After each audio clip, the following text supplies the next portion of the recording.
Ang ayaw ko kasi pinapatay ang bayan natin, ang droga.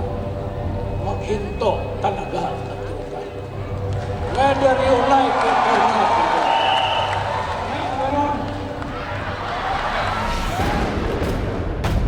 Do not destroy the young people of my country. Do not destroy my country. Because I will kill you.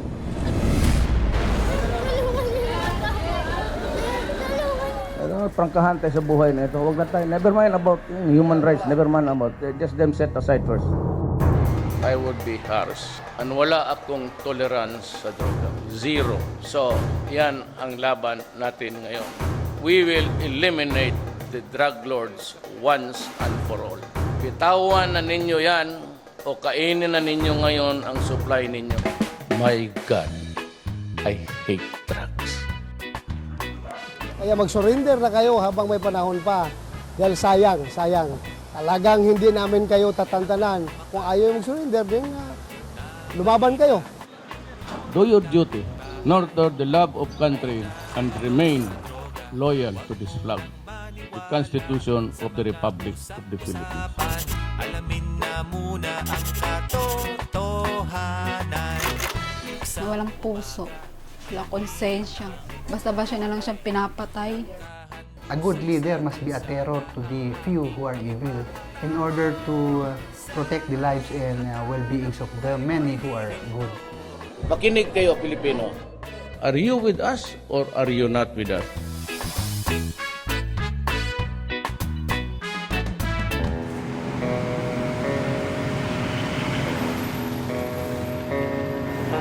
Dati, pinag-uusapan namin yan pag graveyard, di ba?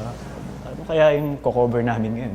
Pag sinabi mo panggabi ka, parang ang tawag dyan, tambay kasi. Ang gagawin mo lang niya, mag-aabang ka. Ano bang mangyayari ngayong gabi na to? Parang si Duterte, ayan na, mananalo na siya eh. Nararamdaman na namin, parang usap-usapan namin, ako, sa gabi, mas magiging busy na siguro kami. Puro patay na tong mako-cover namin. Pero actually, parang joke-joke nga lang yan eh. Shoot to kill. Yan po ang utos ni Pangulong Rodrigo Duterte. Oplan Galugad kasi kino-cover din namin yan eh. Oplan Galugad muna, yan. So, sama kami sa operasyon ng mga pulis. Tapos, may kita namin yung iba, may nauhuli, mga nagra-rugby, ganyan. RTC Branch 32 ng San Pablo City. Hindi pa siya umuupo, nagsisimula na sila eh. Yan, dami na namamatay eh. Ang dami na naming na-cover na patay-patay na ganyan.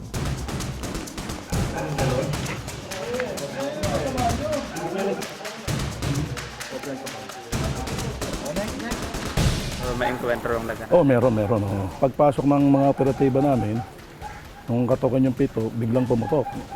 Siyempre, walang gagawin ng pulis kung hindi gumanti, di ba? Kaya lumaban sa amin to eh. Ang nakalagay rin sa t-shirt, parang certain Jamar.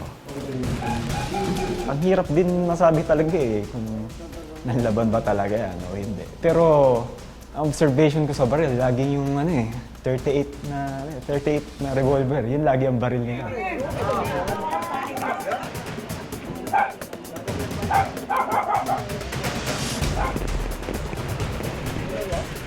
So drug den yan, drug den. Nagpapapesto po. Mga tao po na nagda-drugs po dyan sa loob ng bahay namin.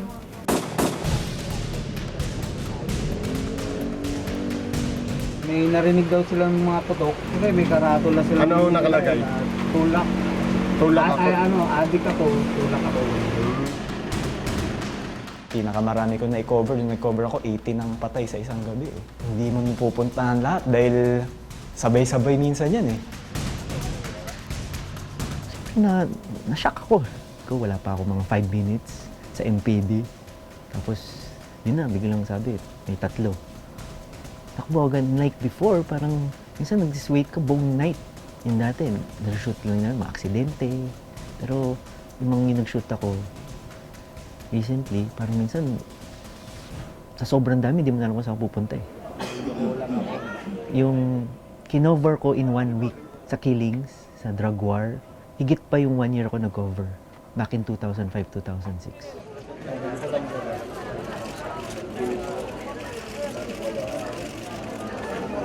In-implement natin itong Project Double Barrel, which is the focus campaign or our war against illegal drugs. There's a big decrease in the number of crime incidents in the first month. In July of 2016, there's about 40 plus, 40.9% decrease. Dahil yun nga po, yung pong gumagamit ng illegal na droga, sila din ho yung gumagawa ho ng mga petty crimes.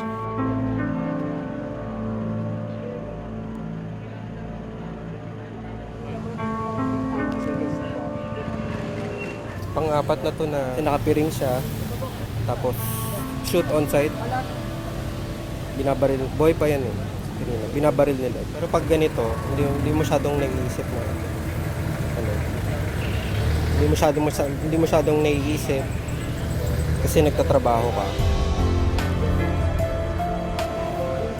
Sa bahay, pag tinitignan mo yung mga kuha mo, doon mo na nararamdaman na naging tao siya. Ano yung ginawa niya para abutin niya yung ganitong ano, doon sa sinabi ko.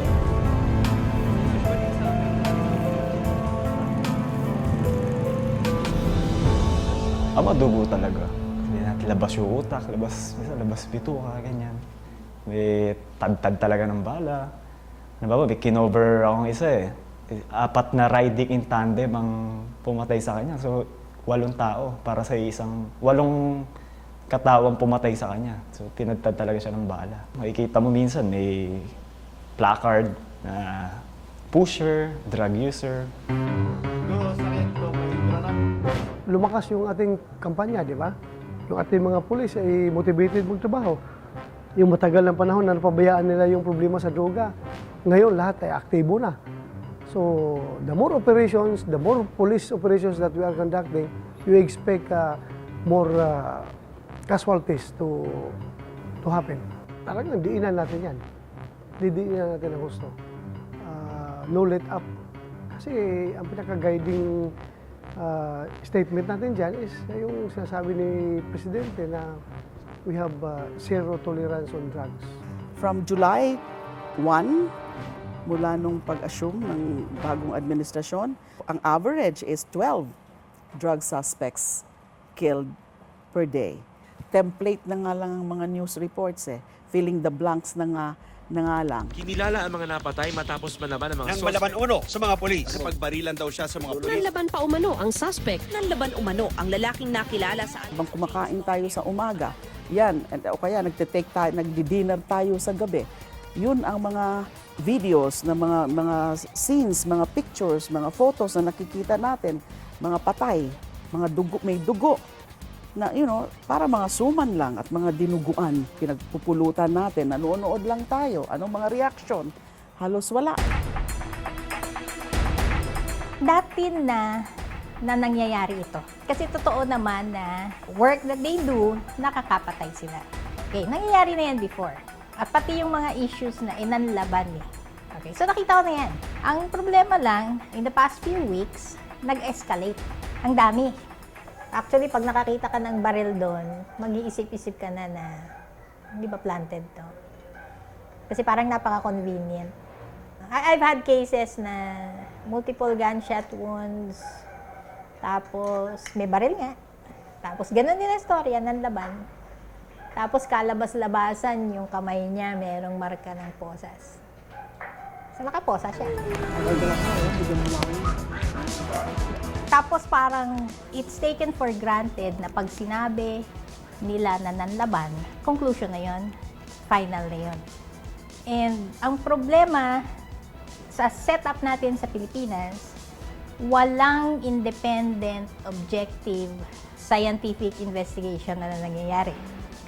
As long as sinabi na nila, nanlaban, patay na, that's it.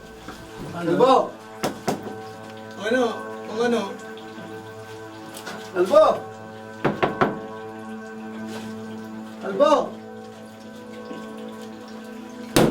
Nabigla na lang po kami, tulog po kami sa loob ng kwarto.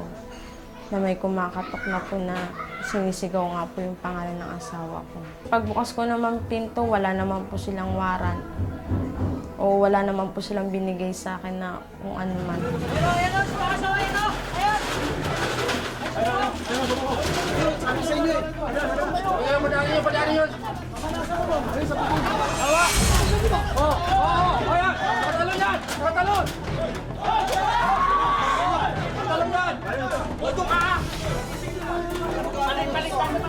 Yun po, nagkahabulan na po sila sa may bubong. Tapos bumaba po ako, akala ko ano na po yung mangyayari sa asawa ko. Tapos ang dami po nilang umakyat sa bubong, mga 20 po siguro yun.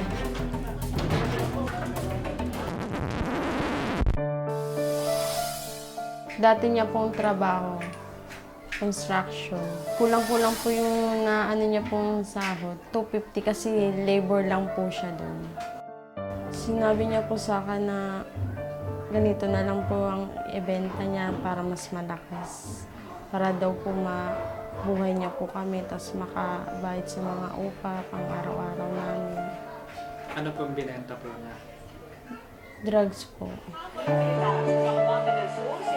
Tama lang po sa amin yung 500 sa isang araw. Ang gastos namin araw-araw, tsaka pambayad sa mga ilaw, tubig, bahay. Yung naimpundar niya sa ano niya, TV lang po. Gaano mo katagal tumagal yung ganong trabaho? Mga ano lang po, 3 buwan.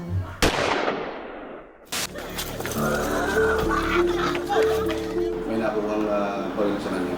Katawan ba niya o dun sa bahay mismo? Doon sa katawan niya mismo, bumuhos ng baril at nakipagputukan sa pulis natin. Wala pong baril yung asawa ko. Pinahalugbog ko naman po itong bahay namin. Wala naman po sila nakita kahit na ano. Tsaka paano kung may baril yun, naka-boxer short lang po yung asawa ko. Kung nasa bubong yan na baril, then i-document mo yan. Crime scene mo yun, yung bubong na yun. Tapos hindi nga maganda yung pagkakabuhat sa kanya. Parang hayop lang na hinawakan all extremities. Tapos ito yung community. Tapos nakikita nilang ganyan ang pagtrato. Kahit anong sabihin mo, kung masamang tao man ito, may nagmamahal dyan. You know, people around are affected. And the professional way is dapat conscious ka sa mga ganyan.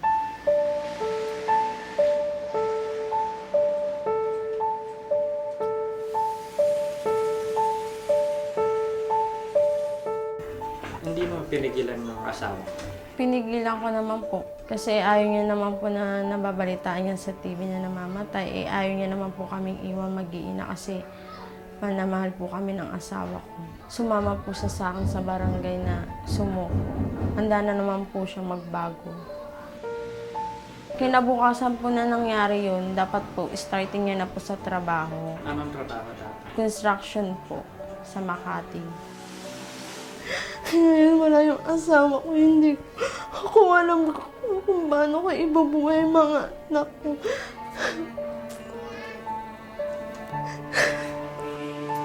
Bakit ganun ang ginagawa nila? Di man lang nila binibigyan ng isang pagkakataon ng mga tao na mabuhay. Kausapin nila dapat. Kawawa naman yung naiiwanan nilang pamilya. It's a split second time frame. It's when you are to protect your life and the life of the public and a gun is drawn and pointed against you. What is the commensurate action or reaction of our police officer? You do not raise your weapon against our police officers because our officers will fire back and defend themselves. Oo, nasaan yung driver niyan? Hoy! Kumusta na ba ang credibility nila? Kumusta na ba ang credibility ng mga investigasyon nila?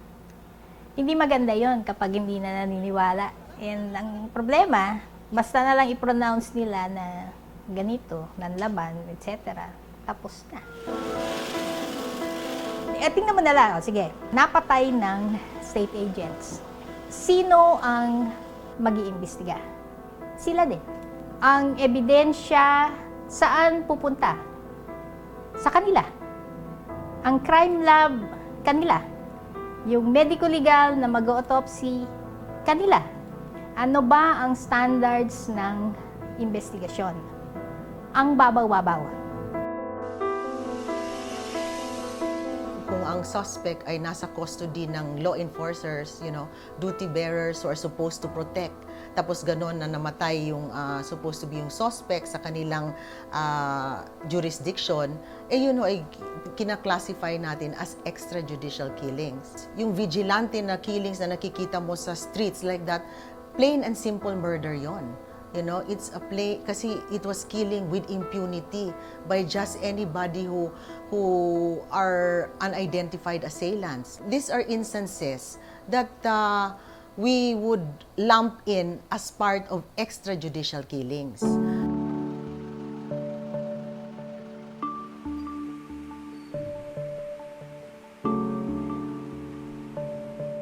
Si Uman, mabait na anak ko po yun. Strakistan pa yan eh. Palis na sa papunta sa Saudi. Before November, kumpleto na eh. Na tapos na yung medical niya, may passport na. Sabi niya sa akin, ayaw mo pa. Pag alis ko, ikaw unang project ko. Papagamot kita sa Maynila, sabi ganun sa akin.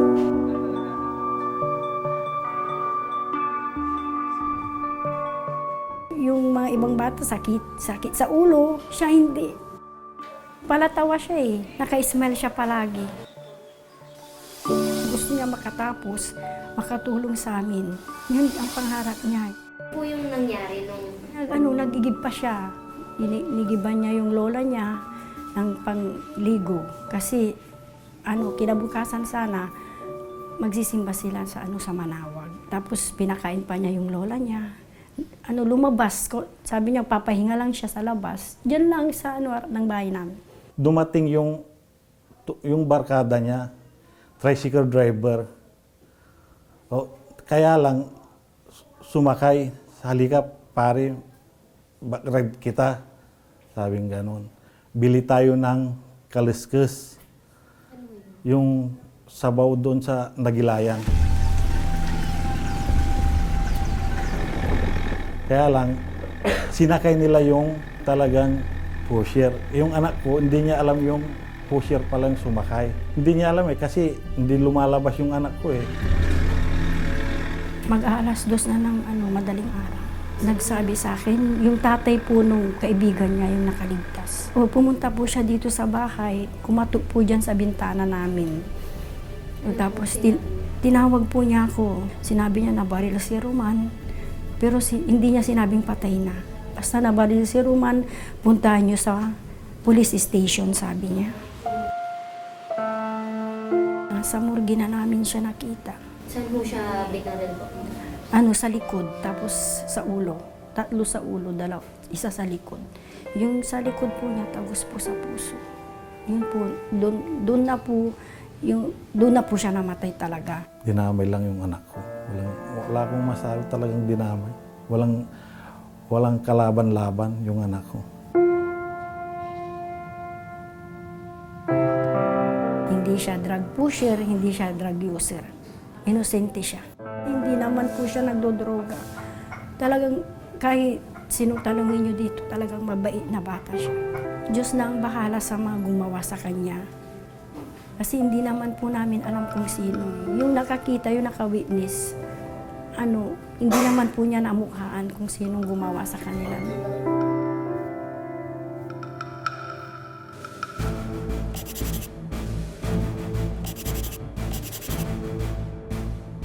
Nanggagaling mismo sa bibig ng presidente na patayin yung mga addicts, patayin yung mga pushers. Mangyayari dyan, walang rules. It's the law of the jungle. And magbibigay yan ng napakalakas na kapangyarihan sa kapulisan at sa mga vigilante groups. Worried na worried kami ngayon kasi hindi lang yung mga drug offenders ang maaring maging biktima ng extrajudicial killing. Hindi sila dapat mababahala sa kanilang karapatang pantao. Dahil nirerespeto po namin yung karapatang pantao ng bawat individual. At kung hindi sila involved sa drugs, they don't have to fear. Huwag sila matakot. kung involved sila sa drugs, dapat matakot talaga sila. Ilan na po ang napatay dito sa inyong kampanya laban sa droga? The total number of persons killed in legitimate police operations is 665. Hindi pa po kasama dyan yung mga vigilantes na i-report po sa inyo. So mga ilan po pag vigilantes? As of July 1 to August 15, we have a total number of deaths under investigation, 899. So natutuwa tayo, pinapalakpakan natin. So hindi na natin alam ngayon kung paano tayo magre-react dun naman sa mga napapatay as a result of that intensified campaign. Nagkakaroon na tayo ng moral dilemma sa sarili natin. Isa na tayong lipunan ngayon na nagiging manhid kasi hindi na natin alam kung anong gusto natin. We will not stop until the last drug lord, the last financier, and the last pusher have surrendered or put behind bars or below the ground if they so wish. Pa-file na ako niyan, yung photos ko for that day habang nag-speech si President. Pero narinig ko sa radio yung actual na sinabi niya yung tungkol sa photo. So wag ninyong gawin, tapos nandiyan ka, nakabulagtad, and you are portrayed in a broadsheet na parang Mother Mary cradling the dead cadaver of Jesus Christ. Ayan yung mga yan eh. Magdadramahan tayo dito.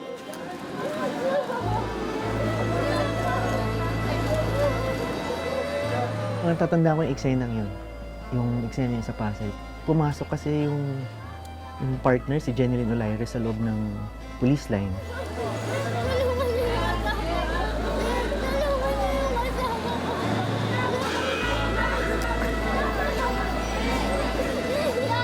Parang sinasabihan kami na tumigil na.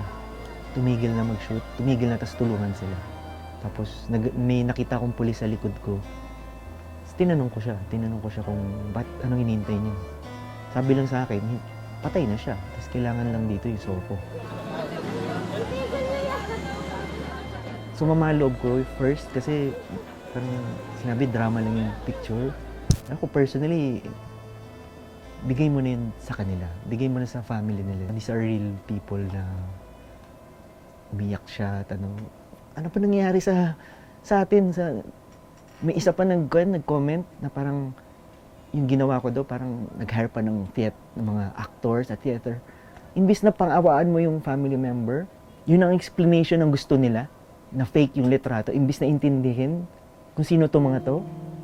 Nagpaalam siya sa akin, susunduin niya yung biyanan ko. Kasi nagtitinda dito yung biyanan ko eh. Pero mas nagsabi sa akin yung nabaril daw yung kasama ko. Hindi po yan totoo eh.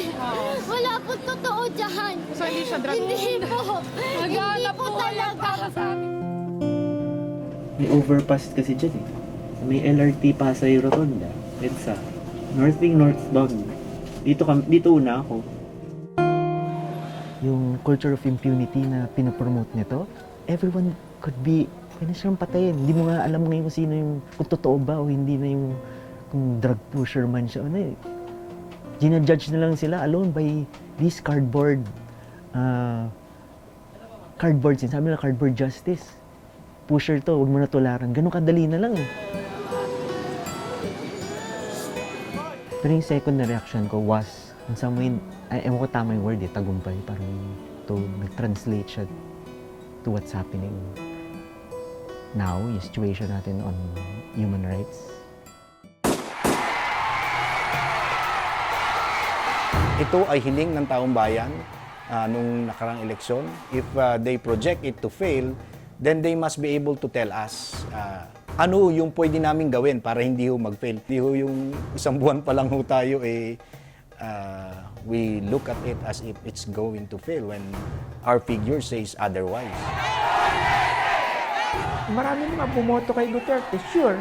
Pero dapat tignan naman niya yung mga policies ng Duterte. Ngayon, pag lumalabag yon sa batas at lumalabag yon sa karapatang pantao, they should complain. Kasi ang isang demokrasya, binoboto nga natin yung mga kandidatong gusto natin, pero yung expectation naman natin is that they will follow the law.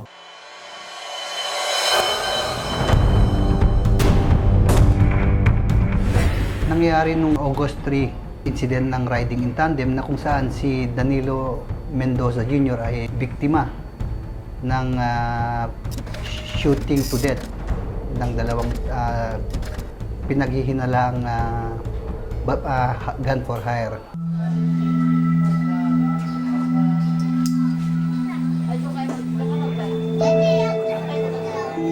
Magang-maga po nagising yun. Ang ganda ng gising niya. Tapos, pinasyal kami. Ano bang trabaho ng asawa po? Magsa-sidecar lang po siya. Minsan nagko-contraction po yun. Para lang makakakuha lang ng hanap buhay. Kahit ba minsan hindi gumamit ng illegal na droga po yung asawa po niya?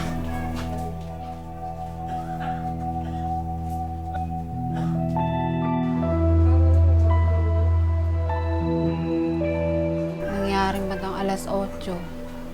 Sabi ko nga po, andyan na yung asawa ko, kakain na kami. Sinundo ng dalawa kong anak. Pagdating ko po ng kanto, binaril na po siya ng nakamotor.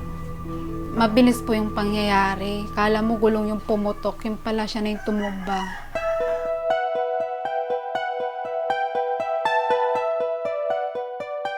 Wala na po, patay na. Saan po binaril yung asawa? Dito po. Tagus po dito. Ilang beses po pinapos? Isang putok.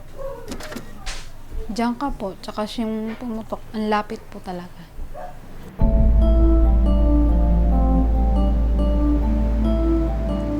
Mga 4 days after the incident, merong surrendery sa illegal drugs sa watchlist natin na kung saan siya po yung nag-tip, nagbigay ng information sa atin na isa sa naging suspect dun sa pagbaril kay Danilo Mendoza Jr. ay itong si alias Balbal.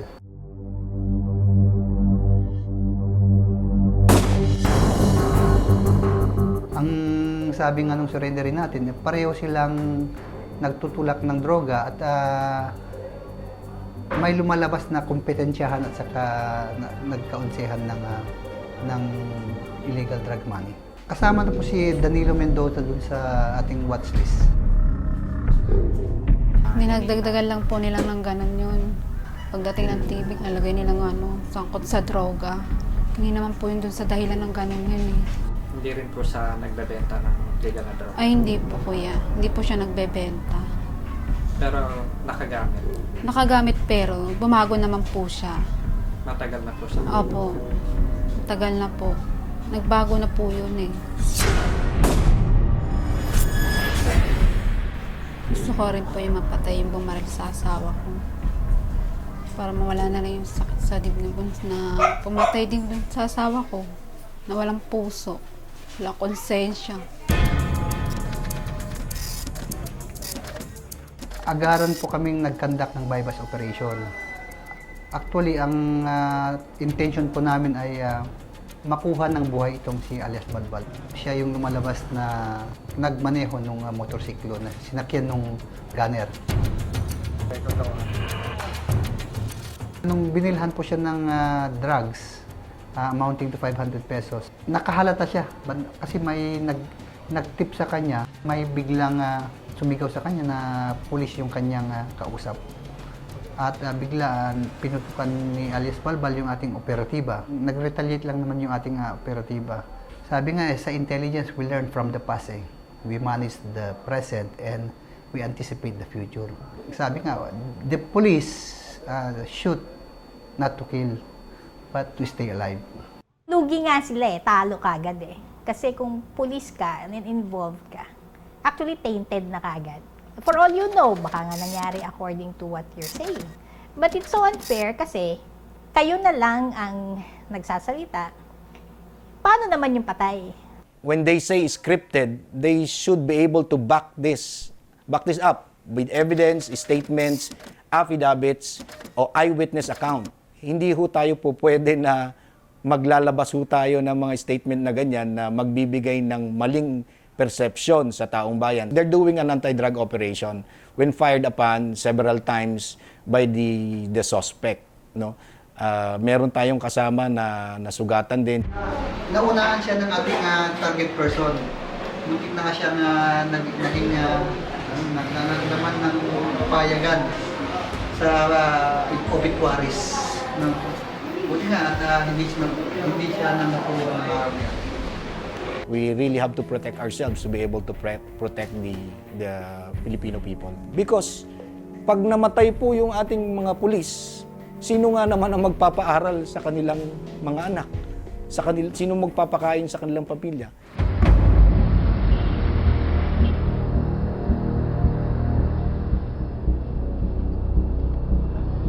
Ito pong pulis na ito na nasa ICU, base po sa ating report na nakarating dito, is they're doing an anti-drug operation when fired upon several times by the suspect.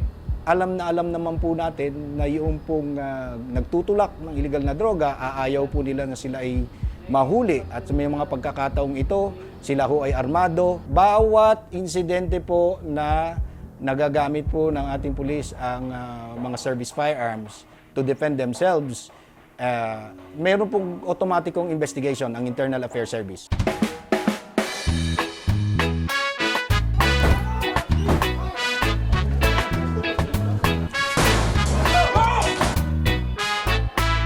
May mga kumakalat na balita. Ating kapitbahay ay nalulong sa droga. Magbago na ang mga dapat magbago sa inyo. Ang pulis nag-iimbestiga, ang pulis nanguhuli. Pero ang nag-iimbestiga sa pulis ngayon ay kapwa-pulis rin. If I put a civilian head in the Internal Affairs Service, madali lang pong i-threaten yung civilian. Baka hindi makalaban, hindi lalaban. Kailangan magdahan-dahan, di na dumami ang namamatay, namumura sa mapa ng mundo. Sa tingin ko, hindi nagtagumpay yung laban kontra sa droga kasi nga yung cooperation between high police officers at saka yung mga drug lords, no? So, ito yung naging problema noon. At masasabi rin natin na hindi binigyan ng malaking pansin ng mga ibang administrasyon itong drug problem that they should have. This campaign, Shoot to Kill, will remain until the last day of my term. Shoot to kill is to shoot and kill him. Sinasabi ko na sa inyo from my experience. Pagka-paranoid ang tao, may paril talaga. Maniwala kayo. At yung mga human rights, itong mga hindi na complete United Nations, yan. Pakialam ko dyan sa United Nations, tapos we are reeling under a crisis dito. Kung sinabi man niya yon, meron naman siyang sinasabi na dapat we must follow the rule of law and due process must be observed. At the same time, sinabi niya kung sino man yung mga opisyalis na nag-aabuso ng kanilang katungkulan, talaga naman justice will be done to them. At naniniwala kami, we give him the benefit of the doubt and the goodwill in what he's saying, that as president of the land, he is supposed to uphold the Constitution and protect the human rights of all. Patayin mo pagka lumaban, kasi pag hindi, ikaw ang papatayin. It's never thought in the criminal books na yung tao nakatali yung kamay, nakaluhod na barilin mo. Yung mga sinasabi ng Pangulo na patayin na raw yung mga drug users kasi hopeless na raw, wala na raw pag-asa ang rehabilitation. All of this is adding up to a feeling of crisis, a feeling of insecurity. Ngayon, yung estimate ng ating Pangulo ng mga drug users is 3.7 million. Kasi sabi nga ng Presidente, rehabilitation is hopeless. Pamatagalan itong patayan na ito. Kailan pa matatapos ito? Nakakabahala at napapansin na naman ho tayo sa buong mundo. Meron na ho na mga 300 civil society groups na dumulog na sa United Nations at humihingi ng tulong na patigilin ang mga patayan. Ganun din po ang sitwasyon noon na may mga unexplained killings and yung mga victims ng mga killings ay yung mga suspects, lalo na mga drug suspects. In fact, noon, may ilan-ilan pa nga na mga minors na napapatay noon. At yung, kaya nga naging popular o notorious yung DDS. Kaya nga it was coined as Davao Death Squad. Ang makikita mo, yung mga malalakas at mayayaman na may koneksyon, may dual standards yan. Sila binibigyan ng pagkakataon na mag-surrender raw. Okay? At saka pag nag-surrender, pinapatira pa dun sa White House sa Camp Crame. No? Pero yung mga lower down, yung mga mahihirap, yung mga ordinary drug users and drug pushers, yun ang pinapatay. Wala nang tanong. We're all for a strong fight against crime, against drugs, pero dapat this must be conducted according to human rights standards at saka due process. Do your duty, nurture the love of country, and remain loyal to this flag, the Constitution of the Republic of the Philippines.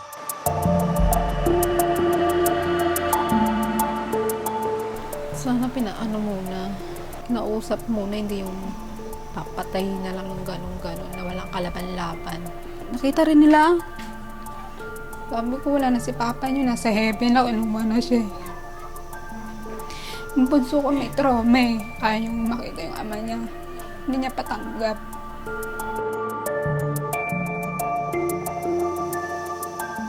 Sino po tinotor ng presidente na Duterte po. Nagagalit po ba kayo o nagsisisi po ba kayo na binoto pa po ninyo si Duterte? Opo, nagsisisi po. Bakit po kayo nagsisisi? Mali po yung kasi kailangan, muna po. Hindi yung pinapatay ka agad. Konting droga, pinapatay.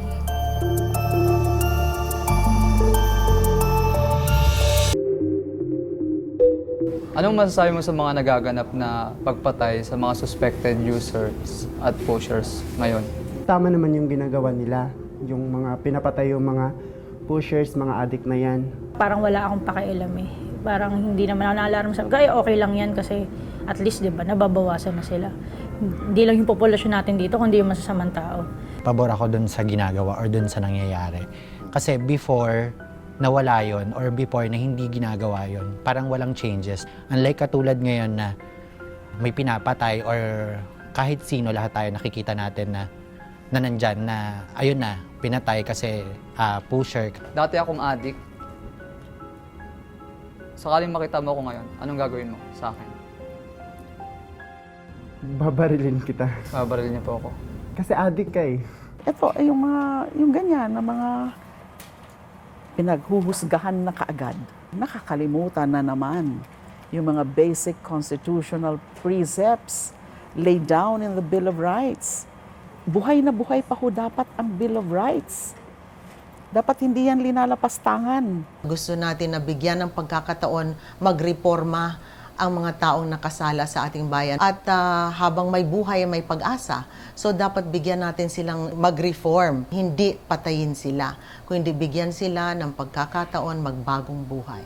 Ito po kasi yung ginamit ko sa Facebook. Wala naman pong problema kung mamatay lahat ng masama. Alam nga namang gagawa-gawa ang mga masamang tao ng karumal-dumal na krimen. So yun yung comment mo do sa mga taong sa mga namamatay ngayon. Paano kung hindi addict yung pinatay? Paano kung napagkamalan lang?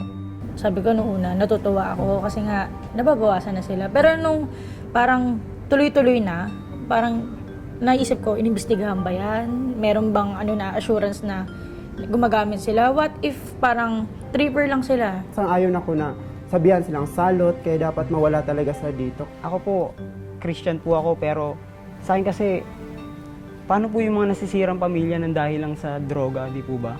Marami ng presidenteng nangako na aayusin yung pagdating sa problema sa drugs. Pero walang nangyari. Once you take this kind of drug, hindi mo maiiwasan na alisin ka agad o huminto ka agad sa paggamit nito. It's only the Philippines right now na yung number one policy towards drug users is execution, no?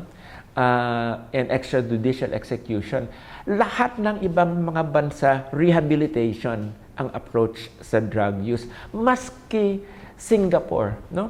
That has one of the toughest laws in the world. More than 500,000 already voluntary appeared before our police stations and the barangay officials. So they said they want to stop. They want to surrender. 98% wanted to stop. There's a big decrease in the number of crime incidents. When they stopped, they did not anymore commit these petty crimes. Sa tingin niyo po ba, sir, may pag-asa pa bang magbago ang isang drug user o ang gumagamit ng droga?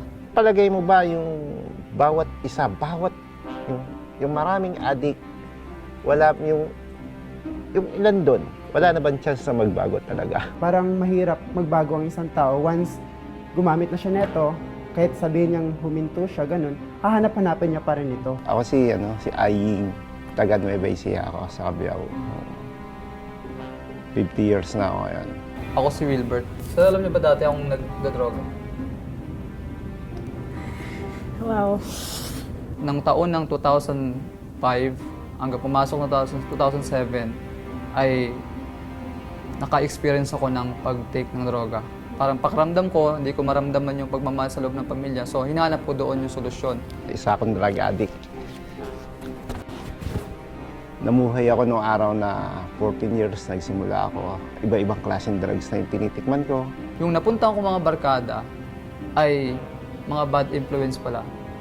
So yun, tinuruan nila akong mag-marijuana, mag-shabu, mag-rugby, maging Bulkasil, tinira ko eh. Ang sa akin po siguro hindi solusyon na magkaroon ka or kumita ka dahil sa drugs. Kasi ang dami pong alternatibong pwedeng maging trabaho. Hindi ko sinasabi na mabuti yung magtulak, mabuti. Kasi ako nagtulak din eh. So, bawat kinikita ko, wala ka namang kaligayahang mapupunta. May mga picture ka ba ng mahal mo sa buhay? Yes, meron. Sino po yung mga kapatid po ninyo? Opo, tita ko, tsaka po yung girlfriend po ng kuya ko. Ay yung mga napapatay ngayon. Dahil daw sa mga droga o mga users. For example, bro, ikaw kaya yung pamilya mo mahal na damay lang. Ano kaya mararamdaman mo? Guguho mundo ko. Hindi ko po talaga kakayanin yun. Kailan ka magsasalita? Pag ikaw na ang naapektuhan? Ganun ba yon? Dahil sa ang kapwa mo, wala kang pakialam sa kanya, papabayaan mo at hindi ka na magsasalita? Kailan? Kasi it can be you anytime. Kung nangyayari sa isa, sa kapitbahay mo, bakit hindi mangyayari sa iyo yan? Balang araw. Kung hindi ka maniniwala, pastor na ako ngayon, bro. Naglilingkod sa bayan natin, sa kasiglahan.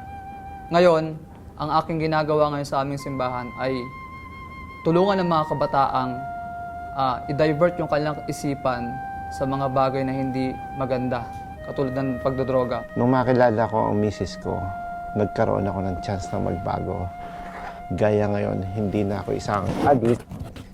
Nagaya ng sinasabi ng mga isang tao, nagkaroon ako ng chance na makapagbagong buhay. Ano po bang trabaho niyo ngayon, sir? Mayroon akong isang maliit na hanap buhay. Nagninegosyo ako ngayon. Sa ngayon, ang sinasabi sa akin ng mga tao, ng mga iba, Pastillas King. Okay po. Tikman mo itong produkto namin na mula sa Nueva Ecija pa, sa Cabiao. Tanong mo siya ito nakaka-addict. Nakaka-addict ba? Sobrang masarap po. Yung tinanong naming negosyo, sa ngayon marami kaming natutulungan unang-una yung mga magsasaka. Tapos marami akong natutulungan ng mga nagtatrabaho, sumisweldo, na nalayo sa drugs kasi nagtatrabaho sila. Pero yung iba, galing din sa drugs na natutulungan ko, nakapagbagong buhay. Wow. Simula pa po ng 2008 hanggang 2016 po, never na po akong gumamit ng droga. Ano po nag-push sa'yo para piliin yung path na yun? Ako nagbago dahil sa pamilya ko. Naniniwala ako doon. Ayun, magbabago naman yung tao. Magbabago ka at pinakita mo naman yun. Tsaka sino ba naman mag-aakala dati kang addict kasi ngayon naging pastor? Naniniwala ka na may chance sa magbagong buhay ang isang addict? May chance po. May chance po, may chance. So ngayon, handaan mo pa rin ba akong barilin? Siyempre, hindi na. Maraming salamat at nakaharap kita. Thank you rin po.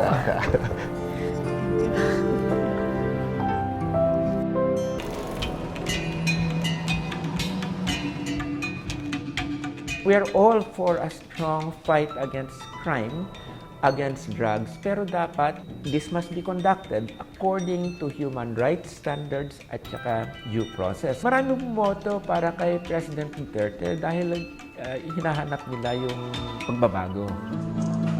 Ang mga Pilipino, sa tingin ko very sila, discerning people. Hindi tayo maaaring maniwala na ibibigay na lang nila yung critical faculties nila. Basta't susunod-sunod na lang sila sa sasabihin ng Pangulo o magbibigay nila ng blanket approval sa lahat.